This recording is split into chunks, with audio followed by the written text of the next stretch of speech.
প্রত্যাবর্তন করেছিলেন। আজকে বাংলাদেশের এই ৪৪ বছরে উনি সভাপতিত্বকালে যা কিছু দিয়েছেন, আমরা যা কিছু পেয়েছি সবই শেখ হাসিনার অর্জন। জননেত্রী শেখ হাসিনার প্রত্যাবর্তনের কারণেই আমরা আমাদের অধিকার আদায় করতে পেরেছি। মাথা উঁচু করে দাঁড়িয়েছে বাংলাদেশ। উপস্থিত ভাই বোনেরা, আজকে দ্বিতীয় অত্যন্ত তাৎপর্যপূর্ণ জাতীয় নেতৃবৃন্দ বক্তব্য রাখবেন। আজকের এই সভায় বাংলাদেশ আওয়ামী লীগ আয়োজিত আলোচনা সভায় বক্তব্য রাখবেন, সভাপতিত্ব করবেন ইঞ্জিনিয়ার মোশাররফ হোসেন, সভাপতি মন্ডলীর সদস্য।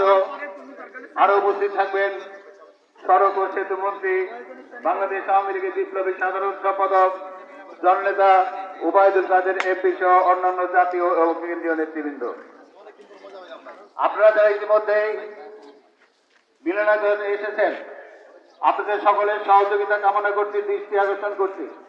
অনেকে দাঁড়িয়ে আছেন, দেশপ্রেম বাংলাদেশ চ্যানেলটি সাবস্ক্রাইব করবেন, ভিডিও শেয়ার করবেন না, ভালো লাগলে আপনারা শেয়ার করবেন এবং হবে না, লাইক দিবেন, কমেন্ট দিবেন। সবাইকে ধন্যবাদ। এখন বক্তব্য রাখছেন আপনারা কষ্ট করে আব্দুল আওয়াল শামীম, আপনাদের প্রতি আমরা কৃতজ্ঞ, ও প্রকাশনা সম্পাদক। এই যে দাঁড়িয়ে আছেন